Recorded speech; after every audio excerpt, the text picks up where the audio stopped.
بسم اللہ الرحمن الرحیم۔ محترم ناظرین، السلام علیکم۔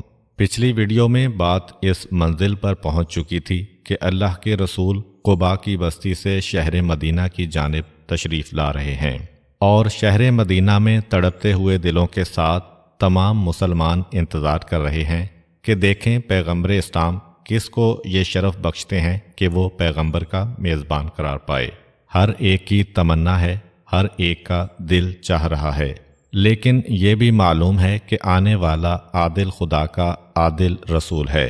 چنانچہ صاحبان دولت کو بھی یہ معلوم ہے کہ ہماری دولت کا جادو ہر جگہ چل جاتا ہے، لیکن آج اگر ہم یہ تصور اور خیال کریں کہ پیغمبر ہماری کوٹھی یا ہماری حویلی یا ہمارے بنگلے کو دیکھ کر عام مسلمان کو نظر انداز کر کے ہمارے یہاں قیام کریں گے تو یہ خیال خام ہوگا۔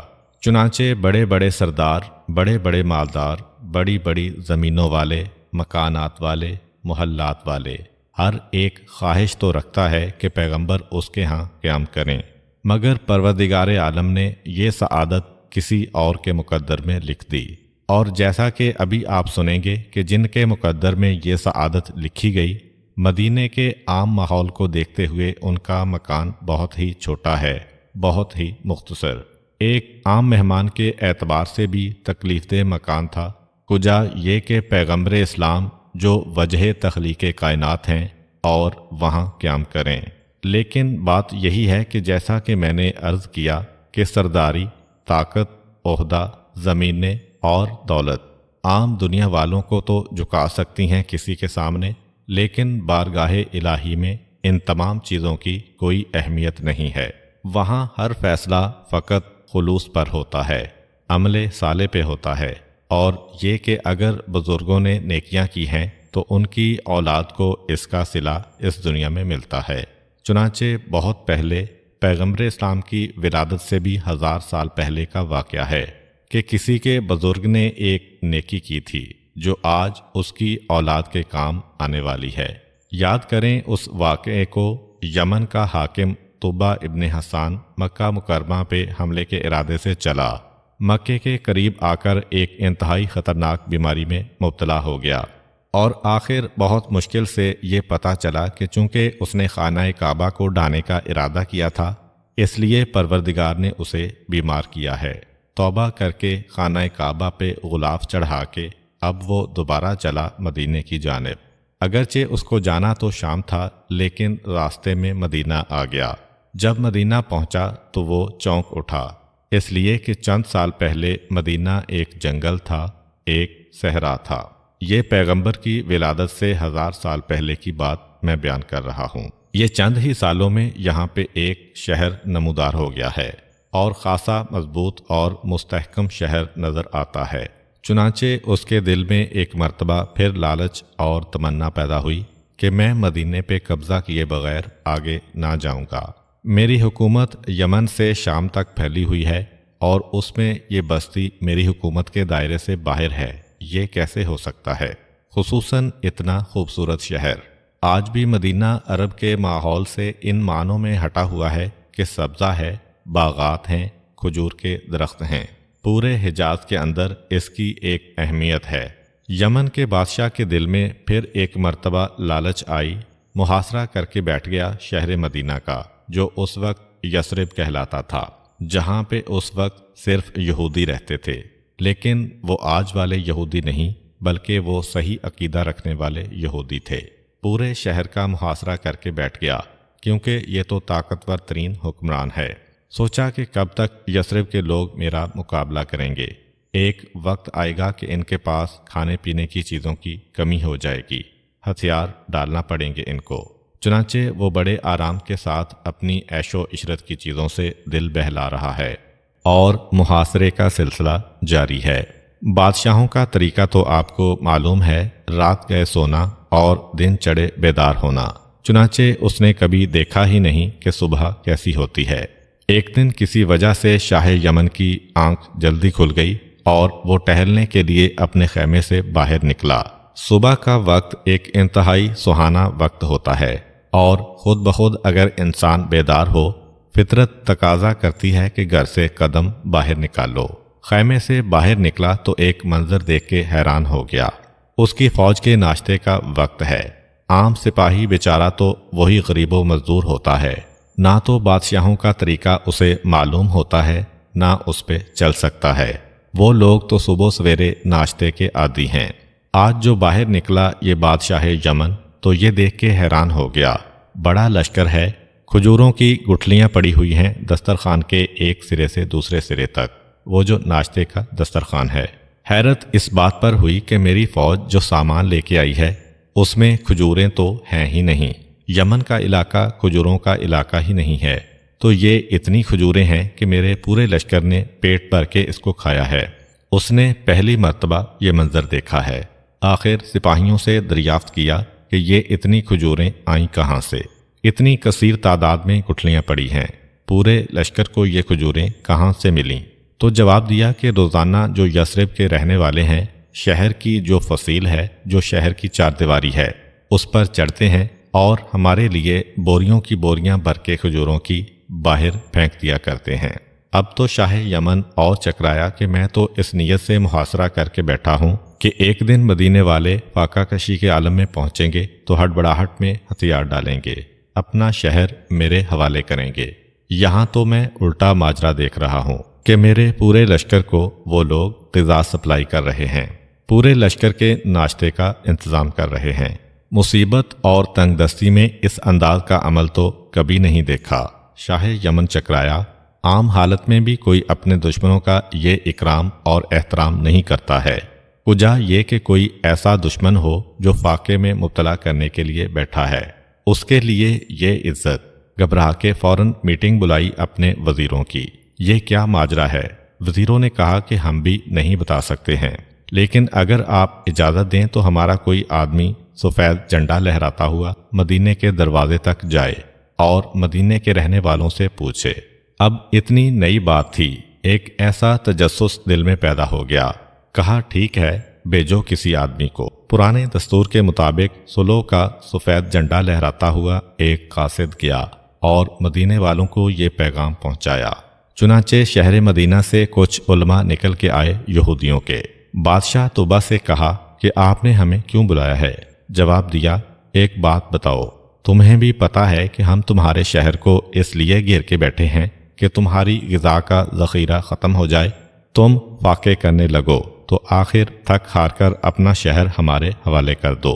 اس حالت میں، اس ماحول میں تمہاری یہ کیفیت ہے کہ جو غذا تمہارے پاس جمع ہے وہ بھی تم ہمارے اوپر لٹائے دے رہے ہو، آخر اس کی وجہ کیا ہے؟ علماء یہود نے دو جواب دیے۔ پہلا جواب یہ دیا کہ ہم اس شہر میں رہنے کیوں آئے ہیں یہ تو معلوم کر لیجئے۔ ہمارا تعلق کسی نے کہا شام سے ہے، کسی نے کہا مصر سے ہے، کسی نے کہا عراق سے ہے۔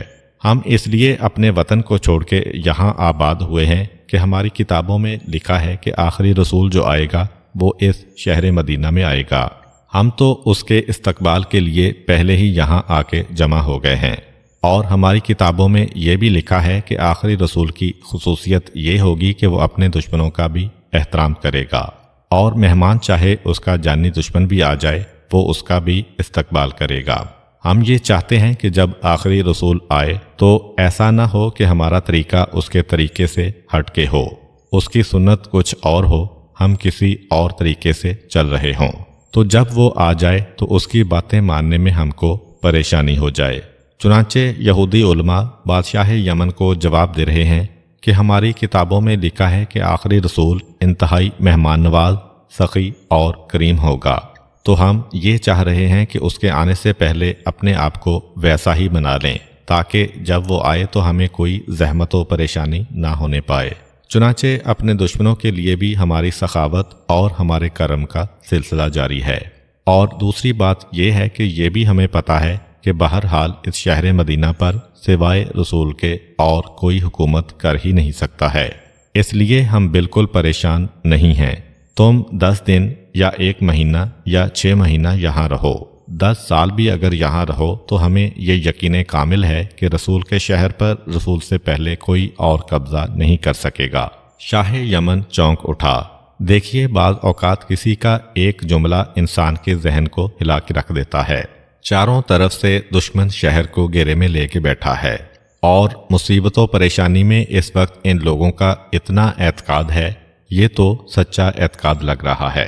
چنانچہ اس نے ہاتھ جوڑ کے ان سے معافی مانگی، کہا کہ جس رسول کے آنے سے پہلے اور یہ بھی پتہ نہ ہو کہ رسول کب آنے والے ہیں، ہزاروں سال پہلے اپنے آپ کو بدل کے رکھنا، اس اعتقاد اور عقیدے نے شاہ یمن کو بھی ہلا کے رکھ دیا کہ وہ سچا رسول ہوگا، کیونکہ سچے رسول کے ماننے والوں کی یہ شان ہوتی ہے، کسی جھوٹے یا غلط آدمی کے ماننے والوں کا اعتقاد اتنا مضبوط نہیں ہو سکتا۔ چنانچہ وہ ہاتھ جوڑ کے معافی مانگتا ہے اور کہتا ہے کہ مجھے نہیں معلوم کہ جب وہ رسول آئے گا میں اس وقت تک زندہ رہوں گا یا نہ رہوں گا، اس لیے ایک میری تمنا ہے، کم سے کم اس شہر کی زیارت تو مجھے کرا دو جہاں اس رسول کے قدم آئیں گے، جہاں پہ وہ زندگی گزاریں گے۔ مجھے نہیں پتا کہ میں رسول کو دیکھ پاؤں گا یا نہیں دیکھ پاؤں گا، اس شہر کو تو دیکھ لوں، ان گلیوں کو تو دیکھ لوں، ان عمارتوں کو تو دیکھ لوں۔ طاقتور دشمن ہاتھ جوڑ کے معافی مانگ رہا ہے اور درخواست کر رہا ہے۔ علماء یہود نے کہا کہ آؤ، چنانچہ شہر کا دروازہ کھولا گیا۔ اب جو شاہ یمن کا لشکر جرار داخل ہوا تو بعض علماء نے لکھا ہے کہ پیغمبر اسلام صلی اللہ علیہ وآلہ وسلم کی ولادت پہ عید میلاد کے جو جلوس نکلتے ہیں اس کو ہم پہلا جلوس کہہ سکتے ہیں، اس لیے کہ پورا لشکر جرار نعرے لگاتا ہوا رسول کے نام کے شہر مدینہ میں داخل ہو رہا ہے۔ ایک ایک گلی سے یہ سوچ کے گزر رہے ہیں کہ شاید اس گلی سے بعد میں اس رسول کے قدم بھی گزریں، شاید اس دیوار سے ان کے ہاتھ بھی مس ہوں۔ چنانچہ ایک ایک دیوار کو بوسہ دیا جا رہا ہے۔ عجیب ہمیں محبت نظر آ رہی ہے۔ شاہ یمن کے جو اس وقت تک کافر و بت پرست تھا، لیکن اتنی والہانہ محبت کے ساتھ شہر مدینہ کی گلیوں کو چومتا جا رہا ہے، دیواروں کو بوسہ دیتا جا رہا ہے، ایک ایک مقام پہ یہ سوچ کے کھڑا ہو رہا ہے کہ شاید میرے بعد کبھی رسول یہاں سے گزریں۔ اور جس وقت شہر مدینہ کے مرکز میں پہنچا تو علماء یہود سے اس نے درخواست کی کہ آپ جتنی قیمت بتائیں گے میں دینے کو تیار ہوں، یہ علاقہ جو شہر کا مرکز ہے یہ میں خریدنا چاہتا ہوں، کیونکہ اس وقت تک وہ یہودی سامنے نہیں آئے تھے کہ جن کا دین و مذہب ہی فقط اور فقط مسلمانوں کی مخالفت تھا، اس لیے علماء یہود بھی تیار ہو گئے۔ کوئی بات نہیں ہے، بتاؤ تو صحیح یہ مرکز تم کیوں خریدنا چاہتے ہو؟ کہا اس لیے کہ میرا دل چاہتا ہے کہ اب میں اپنی حکومت کا دارالخلافہ یہاں منتقل کر دوں اور انتظار کروں، شاید مجھے یہ سعادت مل جائے کہ میری زندگی میں رسول آ جائیں۔ وہ پورا علاقہ خریدا شاہ یمن نے اور وہیں قیام کیا، لیکن کچھ عرصہ گزرا، یمن سے مسلسل اطلاعات آنے لگیں کہ وہاں بغاوت ہو رہی ہے اور ظالم لوگ برسر اقتدار آ رہے ہیں، آپ کا آنا ضروری ہے۔ گھبرا کے علماء یہود سے پوچھتا ہے اب میری ذمہ داری کیا ہے؟ آپ کی کتاب تورات میں کیا لکھا ہے؟ علماء یہود کہتے ہیں کہ بہرحال کیونکہ آپ بادشاہ ہیں اس لیے عدل کرنا اور مظلوموں کی مدد کرنا آپ پر واجب ہے، آپ وہاں جائیے اور وہاں اپنے عوام کو ظالموں کے چنگل سے بچائیے۔ دل نہیں چاہ رہا ہے مگر جانا پڑ رہا ہے۔ جاتے جاتے مدینے کے در و دیوار کو دیکھا اور کہا کہ اے مدینہ گواہ رہنا، لا الہ الا اللہ محمد الرسول اللہ، میں اس رسول کے آنے سے پہلے اس کا کلمہ پڑھتا ہوں۔ اور 4 شعر اس نے کہے، کاش وہ رسول میری زندگی میں آ جائے، وہ سچا رسول، وہ برحق رسول، تو میں اس کا ادنا خادم بن کر اس کی حمایت میں تلوار چلاؤں اور اس کے سارے دشمنوں کو ختم کروں۔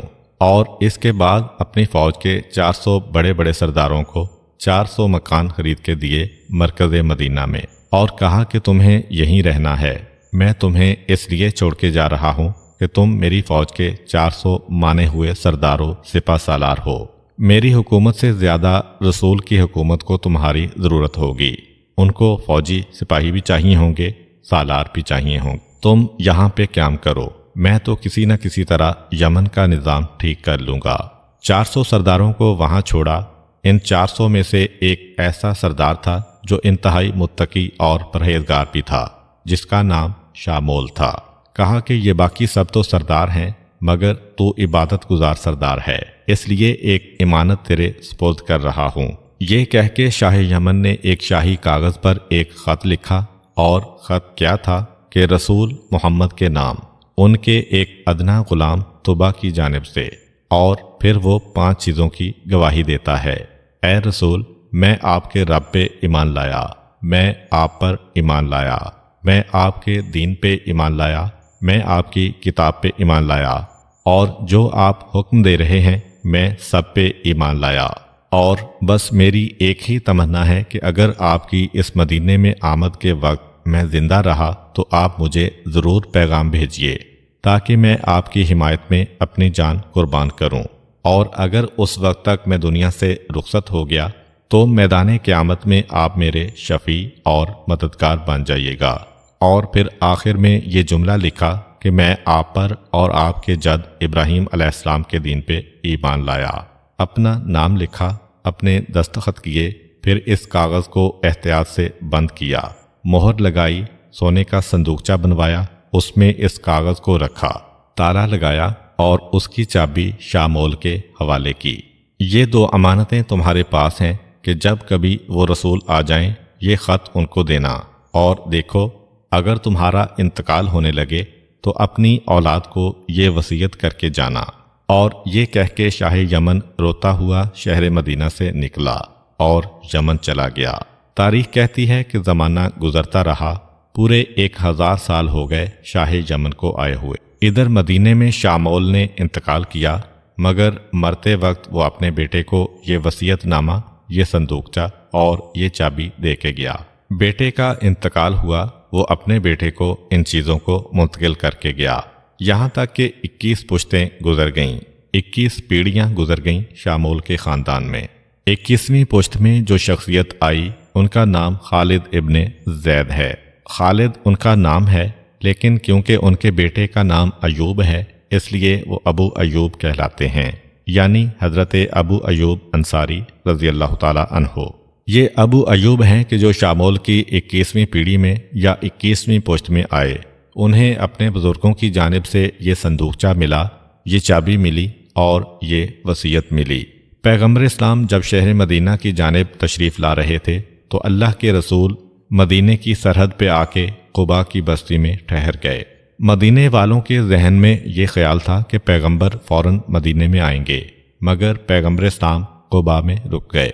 اس کی مصلحت بھی آپ کو پتہ ہے کہ حضرت علی علیہ السلام اور حضرت فاطمہ سلام اللہ علیہا کے انتظار میں رکے، مگر مدینے والوں کو یہ پتہ نہ چلا کہ پیغمبر اسلام کیوں رکے ہیں۔ بس یہ اطلاع آئی کہ اللہ کے رسول فی الحال قباء میں ٹھہرے ہوئے ہیں۔ خالد یعنی ابو ایوب انصاری انتہائی پریشان کہ جب رسول آ گئے اور مدینے کے اتنا قریب آ گئے کہ میں ان سے ملاقات کر سکتا ہوں تو پھر یہ امانت اپنے پاس کیسے رکھوں؟ ایسا نہ ہو کہ وہ کچھ عرصے اور قباء میں ٹھہر جائیں، اس دوران میرا انتقال ہو جائے اور یہ امانت مجھے اپنے بیٹے کو منتقل کرنا پڑے۔ چنانچہ فوراً ابو علی نامی ایک شخص کو بلایا، یہ امانت اور یہ خط لے کے فوراً قباء جاؤ پیغمبر اسلام کے پاس، یہ میری امانت ان کو پہنچا دو۔ جب ابو علی مدینے سے نکلا تو اتفاق سے یہ وہی جمعے کا دن تھا جس جمعہ کو پیغمبر قباء سے نکلے ہیں۔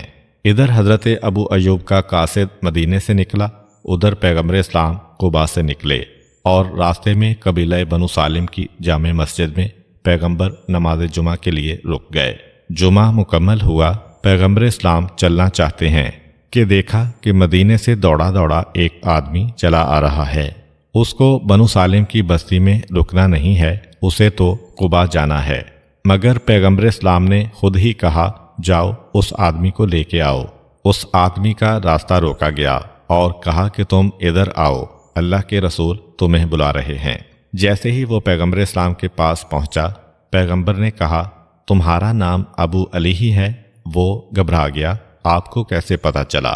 کہا تمہیں خالد یعنی ابو ایوب نے خط دے کے بھیجا ہے، اور گھبراہٹ بڑھی۔ یہ بات تو سوائے میرے اور ابو ایوب انصاری کے کسی کو نہیں معلوم، سونے کا صندوقچہ ہے، اس کی حفاظت بھی مقصود تھا۔ پیغمبر اسلام نے کہا بس لاؤ وہ امانت میرے حوالے کر دو جو میرے ایک ایسے کلمہ پڑھنے والے نے دی ہے کہ جو 1000 سال پہلے مجھ پر ایمان لایا اور قیامت میں جس کی شفاعت مجھ پر واجب ہو گئی ہے۔ یہ کہہ کے پیغمبر اسلام نے وہ صندوقچہ لیا۔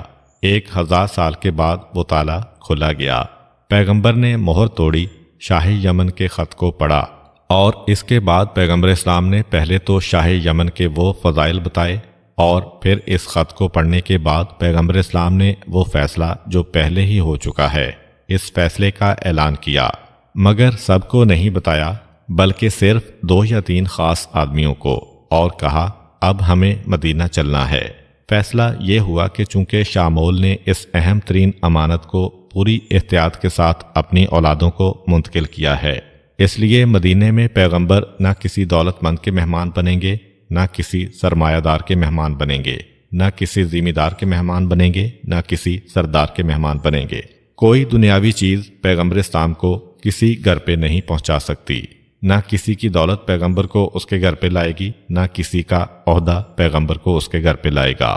شامول کی نیکی اس کے بیٹے ابو ایوب انصاری رضی اللہ تعالی عنہ کو یہ اعزاز بخشنے والی ہے کہ چونکہ تمہارے بزرگوں نے اس دیانتداری کے ساتھ امانت کی حفاظت کی ہے، اس لیے اللہ کے وہ رسول جن کا لقب ہی امین ہے، وہ صرف اور صرف تمہارے گھر میں قیام کریں گے۔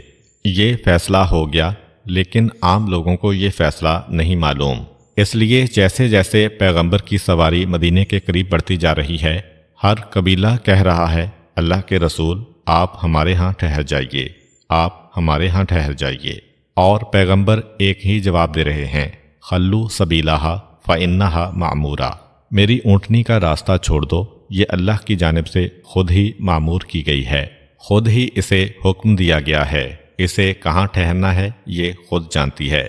یہ حکم رسول آنے کے بعد لوگ راستہ چھوڑتے جا رہے ہیں، یہاں تک کہ قبا اور بنو سالم کی بستی ختم ہوئی۔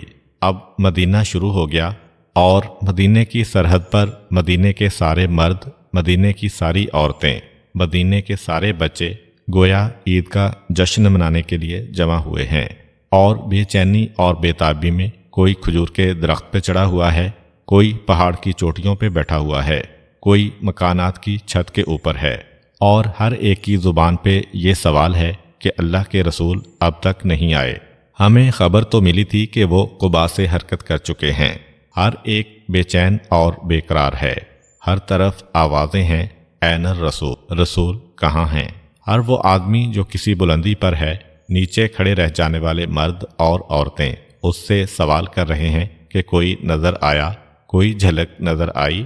بڑی بے چینی کے ساتھ اہلیان مدینہ کو پیغمبر اسلام کی آمد کا انتظار تھا، اور بے اختیار کوئی پکارا کہ مجھے رسول نظر آ گئے ہیں۔ بس اتنا سننا ہے کہ اللہ اکبر کے نعرے بلند ہوئے شہر مدینہ میں، اور ہر طرف سے ایک ہی آواز آئی، جاء محمد العبد الصالح، وہ رسول آ گئے جو صالح رسول ہیں۔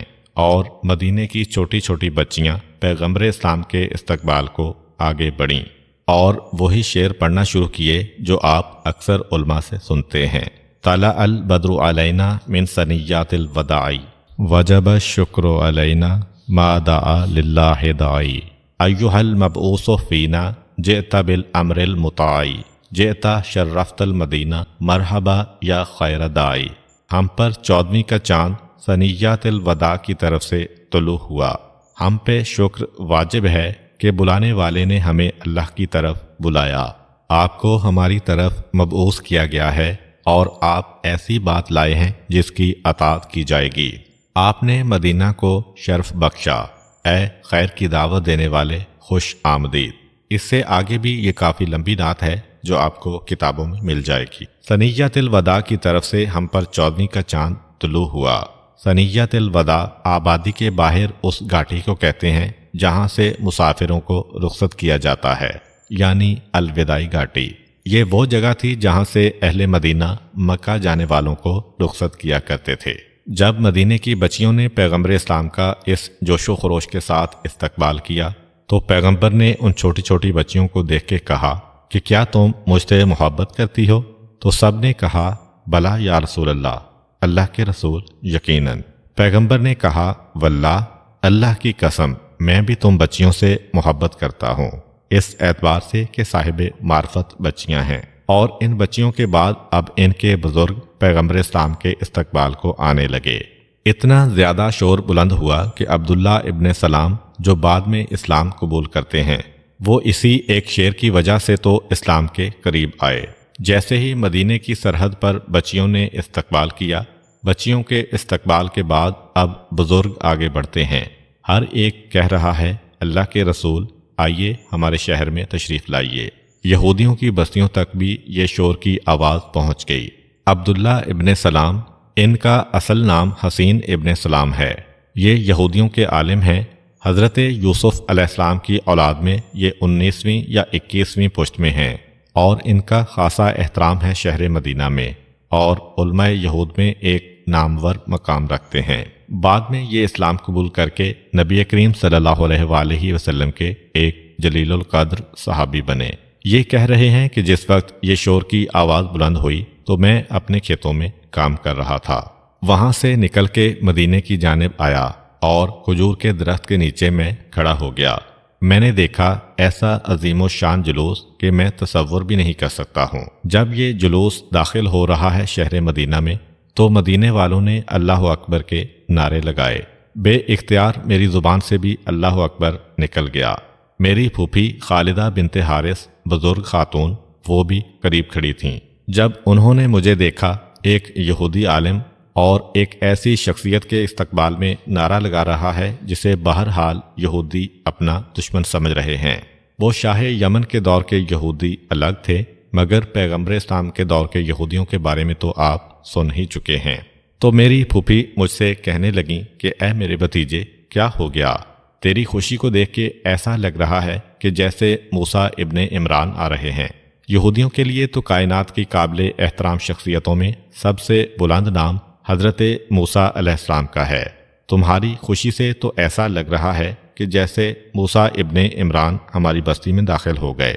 حسین ابن سلام، جن کا بعد میں نام عبداللہ کر دیا پیغمبر اسلام نے، وہ کہتے ہیں بے شک میں ایسے چہرے کو دیکھ رہا ہوں کہ موسیٰ نے جس کی بشارت دی ہے، اور یقیناً مجھے لگ رہا ہے کہ یہ تو موسیٰ سے بھی زیادہ بلند اور موسیٰ کا بھی سردار میرے شہر میں آ رہا ہے۔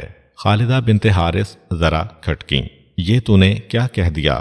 عبداللہ ابن سلام کہتے ہیں پھوپھی میں آپ سے بعد میں بات کروں گا، پہلے دیکھوں تو صحیح کہ یہ آنے والا کیا کہہ رہا ہے، کیونکہ جب یہ شور کی آواز بلند ہوئی بچیوں کا ترانہ ختم ہوا، اللہ اکبر کے نعرے ذرا تھمے۔ اب پیغمبر اسلام نے ایک تقریر شروع کی۔ ذرا دیکھیے کہ پیغمبر شہر مدینہ میں داخل ہو رہے ہیں اور پہلی تقریر پیغمبر کیا کر رہے ہیں۔ اور آپ کو معلوم ہے کہ جتنے کان آج پیغمبر کی بات سن رہے ہیں شاید اس سے پہلے کبھی اتنی باتیں نہ سنی گئی ہوں۔ اپنے شہر میں پیغمبر آ رہے ہیں، پہلا دن ہے۔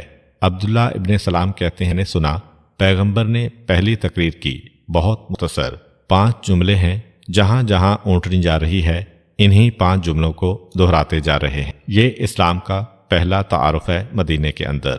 گزشتہ ویڈیو میں خطبہ جمعہ آپ نے سنا تھا، وہ مدینے کے قریب تعارف اسلام تھا، لیکن اس میں زیادہ باتیں تقوی کی تھیں۔ آج مدینے کے اندر پیغمبر داخل ہوئے، راوی خود عبداللہ ابن سلام ہیں۔ یا ایھا الناس، پیغمبر اسلام کی تقریر ہی شروع ایسے ہوئی کہ اے انسانوں، اسلام کی یا مسلمانوں کی بات نہیں ہے، پوری انسانیت کو خطاب کر رہے ہیں۔ اس تقریر کے پہلے فقرے میں لفظ سلام آیا ہے، اور جو سننے والے ہیں ان کے باپ کا نام بھی سلام ہے۔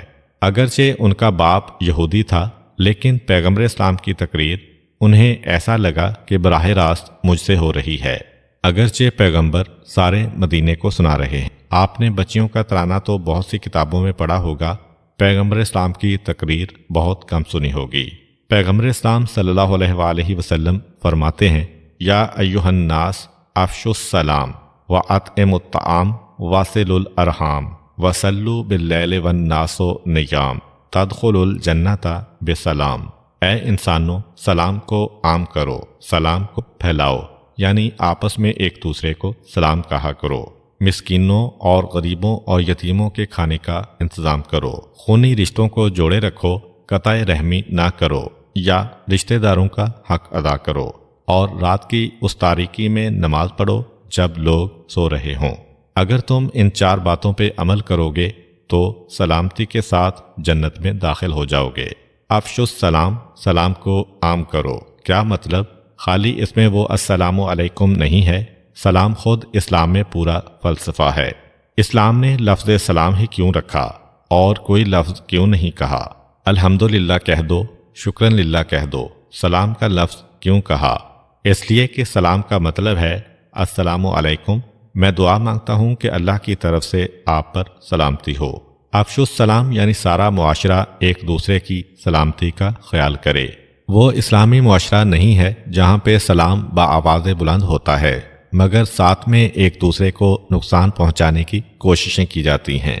وَأَطْعِمُوا الطَّعَامَ، کھانا کھلاؤ۔ اس کا مطلب یہ نہیں کہ 6 دن حرام کمایا اور 7ویں دن کھانا بنا کے فقیروں میں تقسیم کر دیا، بلکہ معاشرے کو ایسا بنا دو کہ جس میں کوئی کسی کا محتاج ہی نہ رہے، ہر ایک کی روٹی کا انتظام ہو جائے، ہر ایک کے کھانے کا انتظام ہو جائے۔ اسی لیے پیغمبر اسلام نے اس امیر آدمی کہ جس نے اپنے وصیت نامے میں لکھا تھا کہ میرے پورے کھجوروں سے بھرے ہوئے گودام کو راہ خدا میں خیرات کیا جائے، جب پیغمبر نے اس گودام کو راہ خدا میں خیرات کروا دیا تو آخر میں مدینے والوں کے سامنے اس کے بیٹے کو مخاطب کیا، ایک کھجور جو اس گودام میں پڑی تھی اسے اٹھایا اور کہا، دیکھو اگر تمہارا باپ یہ سارا گودام اپنے مرنے کے بعد خرچ کرنے کی وصیت جو کر کے گیا ہے، اس کے مقابلے میں ایک کھجور اپنے ہاتھ سے اپنی زندگی میں خرچ کر کے جاتا تو اس کا ثواب زیادہ ملتا۔ مرنے کے بعد یہاں پیسہ لگا دو، وہاں پیسہ لگا دو، اس مسجد کو دے دو، اس مدرسے کو دے دو، ان غریبوں کو دے دو، اس کا بھی ثواب ہے، لیکن اس سے زیادہ ثواب کیا ہے؟ اپنی زندگی میں دے کے جاؤ، وہ زیادہ بہتر ہے۔ تو یہ حدیث اکثر پڑھی جاتی ہے کہ مرنے کے بعد تو جو کچھ تمہاری اولاد تمہارے لیے کرائے گی، مگر اپنی زندگی میں اگر ایک کھجور تم دے کے جاؤ، اس کا ثواب اس پورے گودام سے زیادہ ہے جو مرنے کے بعد تقسیم کرنے کی وصیت کر کے جا رہے ہو۔ اچھا، پیغمبر اسلام نے جو یہ کہا کہ یہ کھجور اپنے ہاتھ سے دے کے جاؤ، تو مقصد کیا تھا؟ اپنی زندگی میں دے کے جاؤ۔ لیکن نہیں، ایسے لوگ بھی ہیں کہ جو اسی حدیث کے لفظ کو پکڑ کے بیٹھ گئے اور اب انہوں نے خیرات تک بند کر دی۔ ہم خیرات اس وقت کریں گے جب اپنے ہاتھ سے دیں گے۔ اگر کوئی مستحق ہے، پریشان حال کوئی مجبور آدمی ہے اور ہمیں اس کی مدد کرنا ہے، پیسے دینا ہے، لیکن آج ہمیں کسی اور کام سے کہیں جانا ہے، پرسوں بلائیں گے تاکہ اپنے ہاتھ سے دیں۔